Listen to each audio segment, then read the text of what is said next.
বিশ্বনবী সাহাবাদেরকে জান্নাতের পাগল বানিয়েছেন। বদরের ময়দানে এই পাশে কোরাইশ, এই পাশে মুসলমানেরা, বিশ্বনবী জ্বালাময়ী ভাষণ দিলেন, বললেন কুমু ইলা জান্নাতিন আরদুহাস সামাওয়াতি ওয়াল আরদ উইদ্দাত লিল মুত্তাকিন। ও আমার সাহাবারা, ওই জান্নাতের দিকে ছোট, যে জান্নাত আকাশ জমিন বিস্তৃত। তোমরা দেখতে পাচ্ছ এটা বদরের ময়দান না, এটা আল্লাহর জান্নাত। আওয়াজ করে পড়েন আল্লাহু আকবার। বিশ্বনবী বললেন ছোট ওই জান্নাতের দিকে, যে জান্নাতের বিস্তৃতি আকাশ জমিন বিস্তৃত।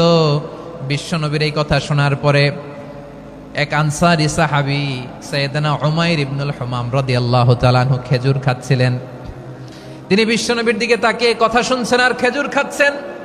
যখন বিশ্বনবী বললেন জান্নাতের দিকে ছোট, যে জান্নাত আকাশ জমিন বিস্তৃত, বিশ্বনবীর কথা শোনা মাত্র সাইয়েদনা উমাইর ইবনুল হুমাম বললেন বাহ বাহ। কি বললেন? বাহ বাহ, মানে চমৎকার, মাশাআল্লাহ, চমৎকার। আমরা ইদানিং কালে চমৎকার কিছু দেখলে ইংরেজিতে বলে ফেলি না ওয়াও ওয়াও, বাহ বাহ, মাশাআল্লাহ। বিশ্বনবী বললেন মা ইয়াহমিলুকা আলা কওলিকা বাহ বাহ ইয়া উমাইর। ও উমাইর, আমার এই কথা শুনে তুমি কেন বললা বাহ বাহ, চমৎকার চমৎকার কেন বললা? সাইয়েদনা উমাইর ইবনে হুমাম রাদিয়াল্লাহু তাআলা আনহু বললেন ইয়া রাসূলুল্লাহ, আপনার এই কথা শুনে আমি বড্ড খুশি হয়েছি, আর আমি প্রত্যাশা করছি আমি যদি ওই জান্নাতের মালিক হতে পারি তাহলে কতই না ভালো হতো। সুবহানাল্লাহ বলেন। বিশ্বনবী বললেন ছোট ওই জান্নাতের দিকে, যে জান্নাত আকাশ জমিন বিস্তৃত। আপনার এই চমৎকার মুখনিসৃত কথা শুনে আমার হৃদয়ের মধ্যে জান্নাতি হওয়ার বাসনা জেগে উঠলো, এজন্য বলেছি বাহ বাহ, আমি যদি ওই জান্নাতে যেতে পারতাম কতই না ভালো হতো।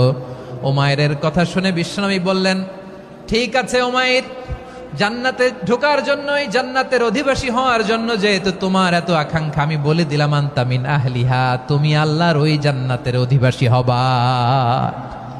যাও উমাইর, তুমি ওই জান্নাতের অধিবাসী, ওই জান্নাতে তুমি ঢুকবা, তুমি জান্নাতি। তার মানে সহজ কথায় তুমি জান্নাতি। সুবহানাল্লাহ বলেন।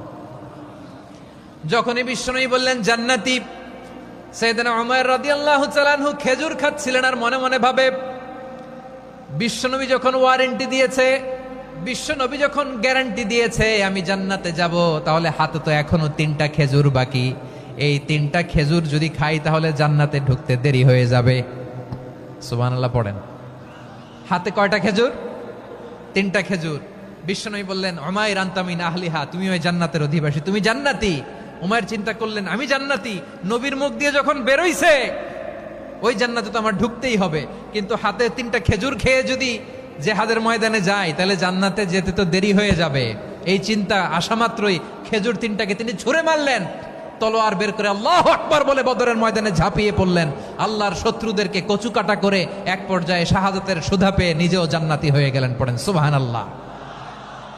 আমরা দুনিয়ার বুকে আমরা হয়েছি দুনিয়ার পাগল, ক্ষমতার পাগল, সম্পদের পাগল, খ্যাতির পাগল। বিশ্বনবী তার সাহাবাদেরকে বানিয়েছিলেন জান্নাতের পাগল। পড়েন সুবহানাল্লাহ। ওই জান্নাতে আমরা যেতে চাই কি চাই না?